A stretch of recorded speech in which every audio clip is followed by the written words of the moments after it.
Bom, olha só, o que aconteceu nessa última semana? A gente teve uma performance bastante atípica, né? Olha só aquele IMAT. O IMAT, ele é o índice que congrega os materiais básicos, ou seja, ações de commodities, ações de materiais básicos da economia. CSN, Vale, Usiminas, Gerdau, enfim. E esse índice, deixa eu pegar minha ponteira aqui, né?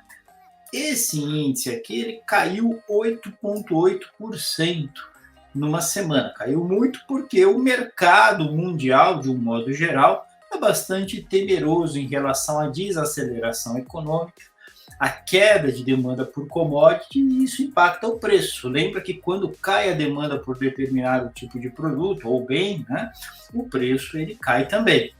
Então, de um modo geral, um desempenho negativo do índice Bovespa, caindo 2,5% na semana. Lembrando que o índice Bovespa é muito afetado pelas ações de commodities, né? E a gente teve na outra ponta, olha só que interessante, né? Deixa eu tirar a barrinha, tem uma barrinha aqui, sem vergonha, né? Que me atrapalha, né? Deixa eu ver se eu consigo tirar ela daqui. Muito bom. Só um minuto. Aqui, a gente teve utilities subindo 1,38 e olha que interessante, né? O índice IMOB, que congrega as empresas do setor de construção, subindo 0,84. Isso parece já ser uma reação àquilo que a gente vinha falando, né? Que as ações do setor imobiliário estão muito descontadas. Os small caps também ficaram no positivo, elétrica, energia elétrica também no positivo, e FIX também no positivo e tudo o resto no negativo. Quando a gente olha o acumulado do ano, continua tendo aquele baile, né, que as BDRs, principalmente por conta do desempenho da Bolsa Americana e da cotação do dólar, vão dando em todos os demais índices. A gente tem o IMAT ainda positivo, né, no ano, e a gente tem o IMOB, índice do setor imobiliário, muito negativo. A gente continua achando que há muitas boas oportunidades dentro do setor imobiliário para escolher empresas com critério, não dá para sair comprando a torta e direito, mas tem boas empresas com preço muito descontado. Se você quer saber um pouco mais, se você quer uma conversa, uma orientação em quais ações comprar, entra lá no site airplan.com.br, faz o seu suitability, aí depois a gente vai conversar com você e vai montar uma carteira para você, não só de ações, não só de renda variável, mas olhando os seus objetivos e o seu perfil de investidor. Legal? Muito bom. Quando a gente põe isso num gráfico risco e retorno no ano, a gente vê o desempenho pífio ainda do IMOB, né, acreditando que isso vai mudar, pelo menos comparativamente aos demais, e a gente vê aquele desempenho muito positivo lá em cima do índice de BDRs. Isso aqui é retorno, então quanto mais para cima, melhor. Quanto mais para a esquerda, menos risco, né? Então a gente vê que o IFIX, que não é um índice de ações, é um índice de fundos imobiliários, tem uma volatilidade, um risco muito menor. Isso aqui varia muito mais do ponto de vista de retornos positivos e negativos, retornos altos e retornos baixos durante o período de tempo. Legal? Muito bom. Quando a gente olha para o acumulado de 5 anos, eu queria falar uma coisa para vocês, né? Olha só, voltei no acumulado de um ano. Ibov está negativo, você já se apavora. Ih, estou perdendo dinheiro na bolsa, só cai essa porcaria. Bom, a gente tem que olhar o longo prazo. Quando a gente fala que bolsa é investimento de longo prazo, a gente não está brincando, é verdade. Quando você olha 5 anos, a bolsa está entregando 15% ao ano ainda, né? E tem muita ação barata. Durante esse período que vai até as eleições, dá-lhe volatilidade, vai ter mesmo, mas no longo prazo, aquele dinheiro, portanto, que o investidor vai investir a longo prazo, a bolsa é sempre uma boa opção, lógico, escolhendo os ativos de forma criteriosa. Por exemplo, aquele que montou uma carteira muito focada em commodities há 5 anos, porque notou que o preço das ações de commodities estava muito baixo, ganhou 35% ao ano, né? 35% ao ano. E em 5 anos, a gente está falando aí que ele praticamente triplicou o seu capital, entre duplicou e triplicou o seu capital. Isso a gente teria assessorado, sem dúvida, o nosso investidor a fazer. Então não deixe de procurar a gente, legal? Bom, já que a gente está falando de volatilidade, eu acabei de falar, ó, legal, bolsa é longo prazo, mas se prepara para volatilidade. Por quê? Porque bolsa sempre tem volatilidade. Em alguns momentos econômicos, políticos, tanto da história mundial quanto da história do Brasil, essa volatilidade aumenta. E esse aqui é um mapinha de volatilidade das ações que compõem o índice Bovespa, daquelas que são mais negociadas, das maiores ações do índice Bovespa. Via Varejo tem uma volatilidade que está aqui representada como quase 68 pontos. Esse 67,95 quer dizer a volatilidade anual. É uma medida chamada desvio padrão. Então você pega os retornos, calcula o desvio padrão, está dando 67,95. Isso quer dizer que é bem disperso em relação à média dos retornos. Tem dia que sobe para caramba, tem dia que cai para caramba e assim por diante. Tá? Quando a gente olha Magalu, já é um pouco menos. Petro, um pouco menos. JBS, um pouco menos. E aí vai. Quando a gente chega no índice Bovespa, a gente chega numa vol de 30,45 ao ano. Menos que a metade da vol da Via Varejo isoladamente. Ou seja, é importante a gente ter uma carteira diversificada pelo resultado que a gente vai ter no período do tempo, mas também pelas sacudidelas que acontecem no mercado.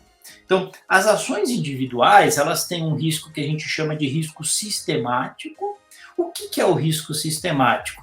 O mundo está com medo, como tem acontecido essa semana, problema lá da Evergrande lá em Hong Kong, problema de pandemia, de desaceleração, todo mundo falando, ih, meu Deus, tá tudo ficando muito complicado, vamos todo mundo para ativos de baixo risco.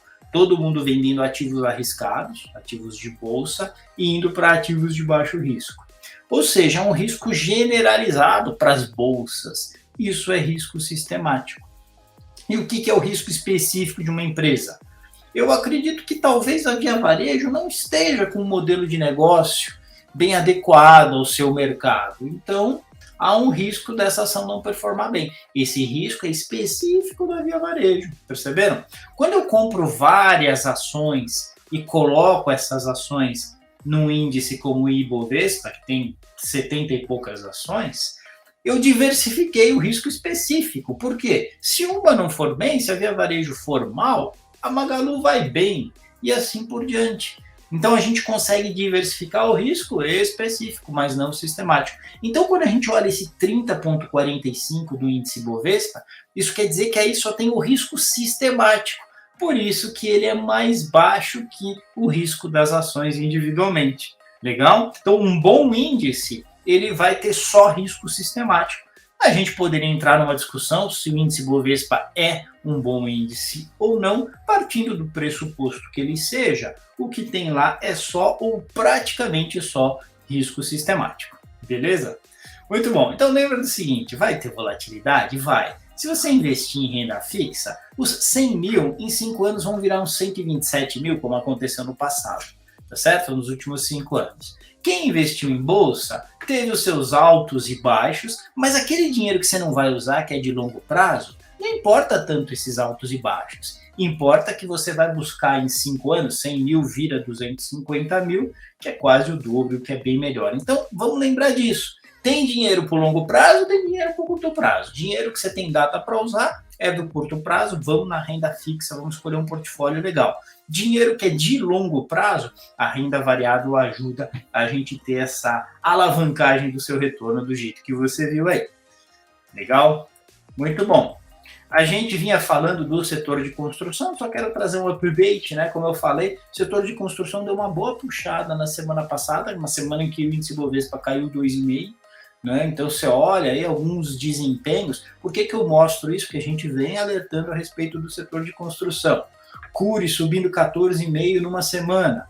HBR Realty subindo 10%, mais de 10%. Né? Cirela, um papel que eu gosto muito, subindo quase 4%. E assim por diante. Ainda há muito boas oportunidades. Conversa com a gente lá no iPlan.com.br para a gente ajudar você nisso. Legal?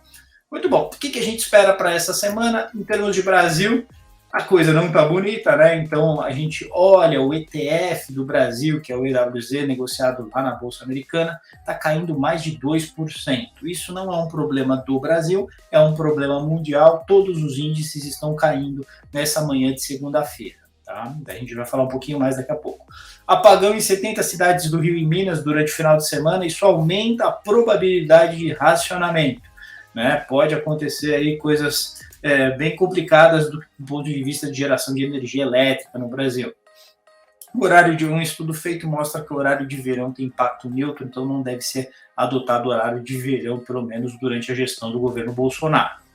No cenário externo, o que a gente vê? A Bolsa de Hong Kong caindo 3,3% com a crise na Evergrande. Tem gente já dizendo que a Evergrande vai virar Ever pequena, né? Se é que você me entende.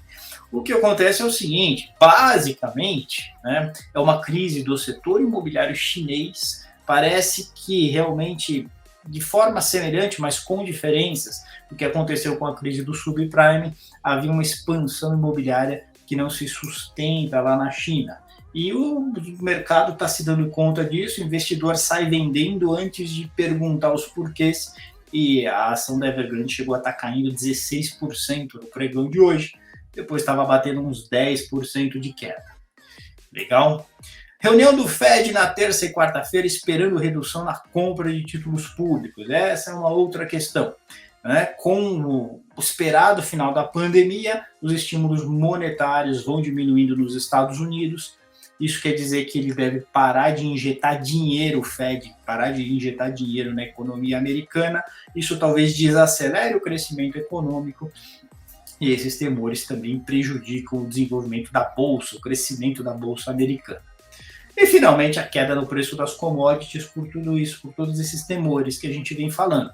Menos crescimento mundial, menos demanda por commodities, queda no preço das commodities. Semana passada, o mercado já precificando isso, com o índice de materiais básicos caindo quase 9% no Brasil.